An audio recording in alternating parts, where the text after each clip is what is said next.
আমাদের সামনে এসছে। আমরা সরকারে এসছি জনগণের ম্যান্ডেট নিয়ে অল্প কিছুদিন হলো।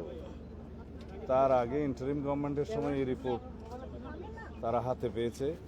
সেই রিপোর্ট বাস্তবায়নের জন্য তেমন কোনো পদক্ষেপ নেওয়া হয়নি। আমি দুই একদিনে দেখেছি, আমি কয়েকদিন আগে এই রিপোর্টটা পুরো না দেখেই কিছু কথা বলেছি যেগুলো আজকে সংশোধন করতে চাই। আমরা নতুন করে কোনো তদন্ত কমিশন করব না, যেহেতু জাতীয় একটা স্বাধীন তদন্ত কমিশন গঠিত হয়েছে এবং তারা দক্ষ উপযুক্ত ব্যক্তিদের দ্বারাই গঠিত হয়েছিল। তাদের রিপোর্টে আমি একটা গ্ল্যান্স যা দেখেছি, যেহেতু আজকে কথা বলতে হবে সেই জন্য, তাতে যে সমস্ত সুপারিশমালা এসছে প্রায় 70টি মনে হলো। আমি আরও ডিটেইল দেখব। সেই সুপারিশমালার অনেকগুলো বাস্তবায়নাধীন, আর বিচারাধীন যে মামলাগুলো আছে, কিছু আপিল পর্যায়ে আছে, কিছু অ্যাপিলেট ডিভিশনও হয়তো আছে। এই জুডিশিয়াল প্রসেসটা সমাপ্ত করা হবে।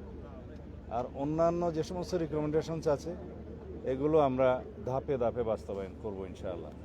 এবং শহীদ পরিবারদের এই জাতিকে আশ্বস্ত করতে চাই যে পিলখানা হত্যাকাণ্ডের যথাযথ বিচার করা হবে এবং ন্যায় বিচার নিশ্চিত করা হবে, যাতে এই জাতীয় কোনো ঘটনা আমাদেরকে জাতীয় জীবনে আর না দেখতে হয় ভবিষ্যতে।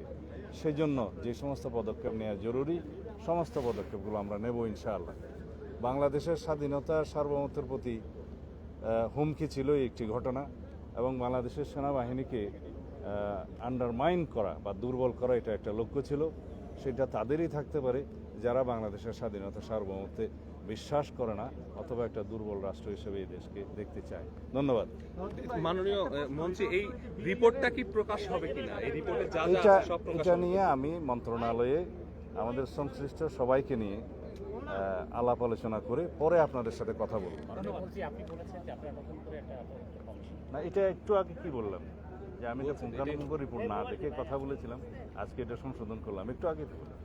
আমরা এই স্বাধীন তদন্ত কমিশনের রিপোর্টটা ধাপে ধাপে বাস্তবায়ন করবো ইনশাআল্লাহ।